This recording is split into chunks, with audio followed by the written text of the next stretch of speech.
मित्रांनो, लग्नाची बेडी या मालिकेच्या एपिसोडच्या दुसऱ्या भागामध्ये आता जेव्हा विनू म्हणतो की तू फक्त सावीसारखी तयार झालीस कारण तू सावीसारखी दिसत नाही आणि तू सावी नाहीच आहे. मग आता असं म्हटल्याबरोबरच इकडे सिंधूला खूप वाईट वाटतं. ती एका क्षणी शांत राहते, परंतु आता नंतर ती म्हणते हो करेक्ट आहे, मी सावी नाहीच आहे. आपण सावी नाहीच आहे, परंतु एक छोटा मुलगा त्याच्या बहिणीला खूप मिस करत होता ना, म्हणून आपण सावी बनून आलो खरं तुला सरप्राईज द्यायला. म्हणूनच मग आता मी सावी बनून आले आणि तुला सरप्राईज दिलं असं म्हणून आता ती हसते. तर विनू मात्र तिच्याकडे पाहतच राहतो. तेव्हा राजश्री म्हणते हो बरोबर आहे. मग आता सिंधू वेगळाच आवाज काढून म्हणते हॅपी रक्षाबंधन भावड्या असं म्हणून ती त्याच्याबरोबर हात मिळवत असते. पण विनू पटकन हात पुढे घेत नाही तिच्या हातात हात मिळवण्यासाठी. तेव्हा ती पुन्हा म्हणते भावड्या आपण तुला हॅपी रक्षाबंधन म्हणतोय, हॅपी रक्षाबंधन असं म्हणून आता ती सारखी सारखी एकटक त्याच्याकडे पाहतच राहते आणि हॅपी रक्षाबंधन भावड्या असं म्हणते. तेव्हा आता विनूलाही आनंद होतो आणि मग तो सिंधूच्या हातात हात मिळवतो आणि हॅपी रक्षाबंधन असं म्हणतो. त्यावेळी आता त्याच्या चेहऱ्यावरील ती स्माईल पाहून सर्वांना आनंद होतो, कारण सिंधूने तशी कमाल केलेली असते. मग आता मधूचा मात्र जळफळाट होत असतो, कारण मधू ही म्हणते की सगळीकडे हीच सारखी क्रेडिट घेऊन जाते. आता असं म्हणून ती रागातच सिंधूकडे जेव्हा पाहते, पण सिंधू तिच्याकडे दुर्लक्ष करते. मग आता विनू हसतो आणि म्हणतो तुम्ही सावीसारखं रेडी होऊन का आलात? सिंधू म्हणते कारण सावीने आपल्याला तसं सांगितलंय की सेम माझ्यासारखं तयार होऊन जा, म्हणजे कसं आहे ना विनूलाही छान वाटेल आणि माझी कमीसुद्धा भासणार नाही. तेव्हा तो म्हणतो खरंच असं झालंय का? मग आता ती म्हणते हो बाळा असंच झालंय. सावीने मला सांगितलं होतं की तू नक्की जा तिकडे, म्हणूनच मी इकडे आली आहे असं म्हणून ती त्याचा मूड अगदी ठीक करते. त्यावेळी आता सर्वांना आनंद होतो. मग आता तुझी ही सावी आहे ना ती तुला प्रोटेक्ट करणार असं आता सिंधू म्हणते. त्यावेळी आता तुम्ही मला राखी बांधणार का असं तो विचारतो. तेव्हा ती म्हणते हो नक्कीच बांधणार, कारण सावीनेच मला तसं सांगितलंय असं म्हणून आता ती लगेच औक्षण करायचं ताट हातात घेते आणि म्हणते चल मी तुला आता राखी बांधते. विनूला आता खूपच आनंद होतो, कारण सिंधूने खूप छान प्रकारे सिच्युएशन हँडल केलेली असते. तरीही आता सिंधू औक्षण करत असताना त्याचा चेहरा जरा पडलेला असतो. मग आता ती म्हणते अरे विनू तुला काही कळतं की नाही? अरे राखी पौर्णिमेच्या दिवशी तुझा असा चेहरा पडलेला असताना तू राखी बांधून घेतोस, असं का करतोस? अरे तुझ्या सावीला आवडेल का असं? नाही ना आवडणार, मग हस की जरा. आता मधूचा पूर्णपणे जळफळाट होत असतो, कारण सिंधू ही विनूच्या जवळ गेलेली अजिबात तिला आवडत नाही. माझा मुलगा असूनही माझ्या एवढा क्लोज नाही. कृष्णा सावी बनून लगेच कशी त्याच्या जवळ जाते हे अजिबात तिला आवडत नाहीये. मग त्यानंतर आता सिंधू म्हणते हे बघ तू सावीसाठी नेहमी खुश राहायचं आणि मी राखी बघ ना अगदी मॅचिंग आणली आहे. तू जशी कपडे घातली ना सेम तशीच मी घातली, त्याचबरोबर तसाच रंग आपल्या दोघांच्या कपड्याचा आहे आणि राखीसुद्धा बघ ना सेम टू सेम आहे की नाही असं म्हणून ती त्याला हसवते. तो म्हणतो हो. मग आता लगेच सिंधू ही त्याला राखी बांधू लागते. तेव्हा त्याला आता खूपच आनंद झालेला असतो. त्यानंतर आता घरातील वातावरण एकदम छान झालेलं असतं आणि विनूचा मूड देखील. आता राखी बांधण्याचा कार्यक्रम संपन्न झाल्यानंतर कृष्णा पटकन तिच्या रूममध्ये येते. मग आता ती दार बंद करणार असते, तेवढ्यातच राघव तेथे जातो आणि तिला म्हणतो की कृष्णा थांब ना जरा. तेव्हा ती विचारते काय झालं? मग आता म्हणतो अगं तू विनूचा मूड ठीक केला, तो आमचं कुणाचंच ऐकत नव्हता. बरं झालं तू तेथे आलीस आणि विनूला सगळं काही सांभाळून घेतलंस. मग आता ती म्हणते हे माझं कामच आहे. तेव्हा पुढे तो म्हणतो या फ्रॉकमध्ये तू खूप क्यूट दिसतेस. मग आता ती म्हणते लंबू कसं आहे ना, अरे आपल्याला कोणतेही ड्रेसेस दे तू, मी त्या कपड्यांमध्ये नेहमी क्यूटच दिसते. तेव्हा तो हसतो आणि विचारतो तुला हे कसं सुचतं सगळं काही? ती म्हणते ते आपल्यासाठी गॉड्स गिफ्ट आहे. तेव्हा थँक्यू असं म्हणून तो म्हणतो लहान मुलं तुला आवडत नाही, परंतु तू या विनूसाठी एवढं काही केलं ना मला खूप आनंद झाला. त्यावेळी सिंधू म्हणते लंबू ऐक ना जरा, मी त्या टेल्ल्यासाठी काहीच केलं नाहीये, मी ना केलं ते फक्त तुझ्यासाठी. तेव्हा तो विचारतो माझ्यासाठी? बरं का केलं? ती म्हणते शॉर्ट टाइम मेमरी लॉस सारखं तू वागू नकोस ना रे लंबू. अरे आता मी तुझी वाईफ होणार आहे आणि आता मग तुझी जिम्मेदारी कुणावर असणार आहे? माझ्यावर ना. तुझी टेक केअर करण्याचा अधिकार कुणाचा आहे? माझाच ना. म्हणून मी हे सगळं केलं फक्त तुझ्यासाठी, त्या टिल्ल्यासाठी नाही. अरे तू हॅप्पी तर मी हॅप्पी आणि तू सॅड तर मी सॅड, असं म्हणून सिंधू राघवकडे पाहते. मग आता राघव देखील खूपच प्रेमाने तिच्याकडे पाहतो. ती म्हणते आता तुझं चिटचॅट करून झालं असेल तर तू जा बरं इथून लंबू, कारण आपल्याला आता चेंज करायचं आहे. मग आता राघव तिथून जातो. त्यावेळी तो तिच्याकडे मागे पाहून हसत असतो तर सिंधू पटकन दार बंद करून घेते. मग दुसऱ्या दिवशी आता सिंधू ही गोदामावशीला सांगत असते, अगं गोदामावशी, अंकुरचा पत्ता मिळाला मला, परंतु मला राहवलं नाही. मी खूप इमोशनल झाले आणि मी लगेच त्या मिस्टर दळवींना कॉल केला आणि भेटण्याची विनंती केली. पण अगं जर मी खरं सांगितलं नसतं तर मग त्यांनी मला भेटू दिलं असतं का? त्यावेळी गोदामावशी म्हणते, प्रत्येक वेळी अजिबात खरं बोलायची गरज नसते. अगं शाळेतला एखादा ऑफिसर किंवा सर आणि मग एखादा डॉक्टर बनून सुद्धा तू तिथे गेली असती आणि त्याला भेटू शकली असतीस. पण असं का केलंस तू? तू अशी डायरेक्ट तिथे त्यांना सांगायला नको होतं.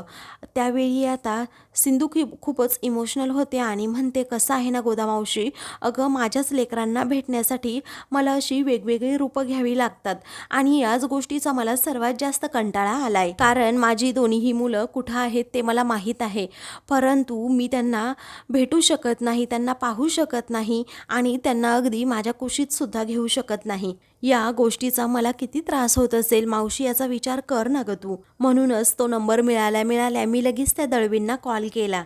तेव्हा गोदामावशी म्हणते, अगं कृष्णे, तुझं काहीही चुकलं नाही, तुझं बरोबर आहे.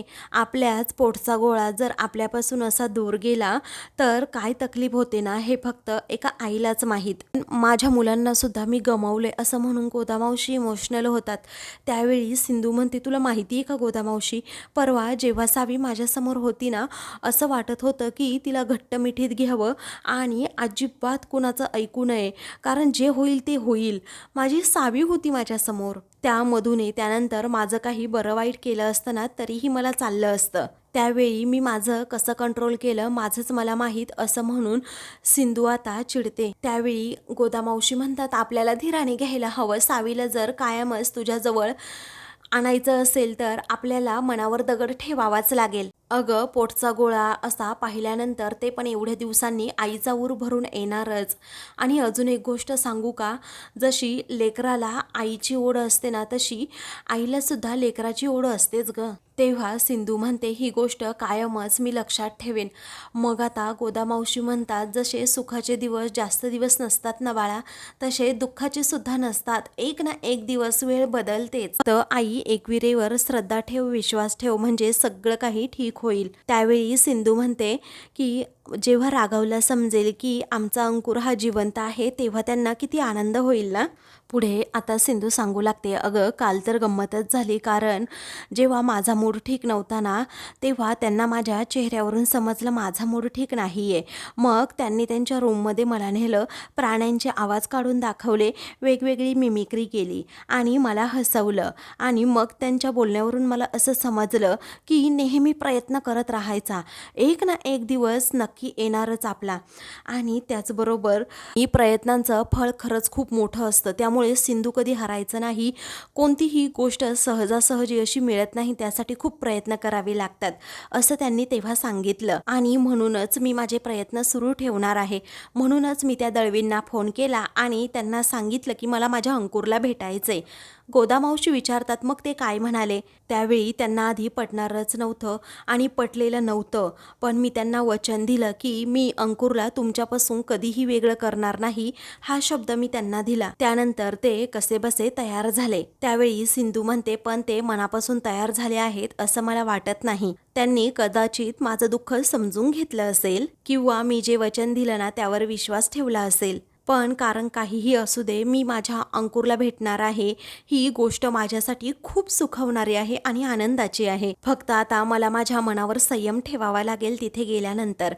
तेव्हा गोदा मावशी म्हणते की सगळं काही ठीक होईल, अजिबात तू काळजी करू नकोस. तेव्हा सिंधू म्हणते अजिबात नाही, राघवने मला सांगितलंय कायम प्रयत्न करत राहायचं. तेव्हा असा जोडीदार भेटायला खरंच भाग्य लागतं. आणि अजून एक गोष्ट लक्षात ठेव, अयोध्येला जेव्हा सीता परतली होती ना, तेव्हा तिला पुन्हा वनवास भोगावा लागलाच होता. परंतु त्यावेळी महालात राहणारे प्रभू श्रीराम अजिबात आनंदात नव्हते. ते सुद्धा महालात सीतामाई विना वनवासच भोगत होते.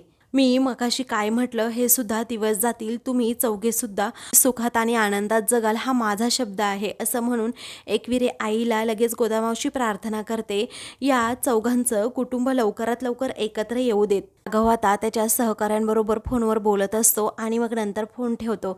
मनातल्या मनात विचार करतो, ही सिंधू काल रात्री नक्की कशाबद्दल बोलत होती ना हेच कळत नाहीये. कधी काय तिच्या डोक्यात येईल ना हे तर मला समजतच नाही, कारण तिला समजून घेणं हे खूप अवघड आहे. इकडे सिंधू आता दळवींच्या घरी जाऊन पोहोचते. तिचे पाय आपोआप लटलट कापत असतात, कारण ती पहिल्यांदा अंकुरला 9 वर्षांतून पाहणार असते. मग आता ती दाराची बेल वाजवते. तेव्हा मिस्टर दळवी हे दार उघडतात आणि सिंधूकडे खूप वेळ पाहत राहतात. मग आता सिंधू जरा घाबरते आणि नमस्कार करत म्हणते की अहो, मी सिंधू म्हणजे अंकुरची आई, आता या आतमध्ये या असं दळवी म्हणतात. मग आता सिंधूची नजर सारखी सारखी अंकुरला शोधत असते. दुसरीकडे राघव पुन्हा विचार करत असतो, ही सिंधू अशी का वागत असेल. त्या प्रश्नाची उत्तरं गेली कित्येक दिवस मी शोधतोय, परंतु मला त्या प्रश्नाचं उत्तर मिळत नाही आहे की ही अशी कृष्णा बनून घरात का राहतीये. माझं मन मला सांगते ही माझी सिंधूच आहे, ही कृष्णा नाही आहे असं म्हणून राघव विचार करत असतो. त्याच वेळी आता त्याच्या मनात काहीतरी येतं. त्या प्रश्नांची उत्तरं मिळवण्यासाठी तो खोलवर तपास करण्याचं आता वचनच घेतो. सिंधू आतमध्ये आलेली असते, ती इकडे तिकडे काहीतरी शोधत असते. खरं तर ती अंकुर कुठे आहे ना हेच पाहण्याचा प्रयत्न करते. मिस्टर दळवी विचारतात की तुम्ही काय शोधताय. ती म्हणते काही नाही अंकुर. मग आता ते दोघे काहीच बोलत नाही. तेव्हा आता मिसेस दळवी या तिला पाणी देतात. ती पाणी पिते खरं, परंतु तिचं लक्षच नसतं. मग आता ती म्हणते अंकुर कुठे आहे. मग आता तुम्ही कसं म्हणू शकता की तो तुमचाच अंकुर आहे. त्यावेळी आता सिंधू सगळं काही सांगू लागते की दहीगाव येथे 9 वर्षांपूर्वी बस ॲक्सिडेंट झाला होता. मी आणि माझा अंकुर त्या ॲक्सिडेंटमध्ये गेलो असं सर्वांना वाटतंय, परंतु माझा अंकुर जिवंत आहे हे मला समजलंय. हे पहा, मी त्याचा ताबा मागत नाही आहे, फक्त मला त्याला एकदा भेटायचं आहे असं म्हणून ती विनवणी करू लागते. मग आता तुम्ही कशावरून म्हणताय की आम्ही अंकुरलाच दत्तक घेतला आहे म्हणून. मिसेस दळवीसुद्धा म्हणतात की तुमचा काहीतरी गैरसमज होतोय, मला असं वाटतंय. खरंच तुमचा अंकुर नसेल तो. त्यावेळी आता सिंधू लगेच ती फाईल दाखवते. तर त्या फाईलमध्ये जे काही रेकॉर्ड असतात त्या रेकॉर्डवरून मिस्टर दळवींना समजतं की ही माहिती तर अतिशय कॉन्फिडेन्शियल आहे आणि तुम्हाला ही माहिती कशी मिळाली. त्यावेळी आता ज्या हॉस्पिटलमधून तुम्ही अंकुरला घेऊन गेला होतात त्या हॉस्पिटलमध्ये मी डॉक्टर असल्याचं आता ती म्हणते. मग आता मिस्टर दळवी भडकतात आणि म्हणतात कसं आहे ना, तुम्ही तुमच्या पदाचा गैरवापर करता असं आम्हाला वाटतं आणि तुमच्या विरोधात पोलीस कंप्लेंटसुद्धा करू शकतो. त्यावेळी आता मिसेस दळवीसुद्धा मागे हटत नाही आणि त्या सिंधूला जणू धमकीच देतात. मग आता मिस्टर दळवी म्हणतात आणि अजून एक गोष्ट सांगतो, आम्ही त्याचं नाव संकेत ठेवलंय आणि तुम्ही आमच्या संकेतला आता भेटूच शकत नाही. त्यावेळी आता सिंधू म्हणते, हे पहा मिस्टर दळवी, तुम्ही ऐकून घ्या एकदा माझं. पुढे आता सिंधू ही खूप रिक्वेस्ट करत असते, प्लीज मला एकदाच अंकुरला भेटू द्यात. मग आता दळवी म्हणतात, तुम्ही पुन्हा तेच म्हणताय, आम्ही त्याचं नाव संकेत ठेवले, कळत नाही का. मग आता ती म्हणते, प्लीज मी तुम्हाला रिक्वेस्ट करते, मला एकदाच तुमच्या संकेतला भेटू द्यात. मी प्रॉमिस करते मी पुन्हा कधीही येणार नाही. सिंधू अगदी तळमळीने मिस्टर आणि मिसेस दळवींसमोर हात जोडत असते. पण आता आम्हाला पोलिसांची मदत घ्यावी लागेल, तुम्ही जर इथून गेला नाहीत तर, असं म्हणून दळवी हे खूप चिडतात. त्यावेळी सिंधूला आता खूपच वाईट वाटतं आणि मग ती जायला निघते. तर आता मित्रांनो, पुढील भागामध्ये मिनी ही ऋतुजाला म्हणते की तुला सांगू का, त्या चोरटीला अजिबात या रत्नपारखींची सून करून आपल्याला घ्यायचं नाहीये. मग आता त्यासाठी हे लग्न रोखण्यासाठी काय करायचं असं रुक्मिणी विचारते.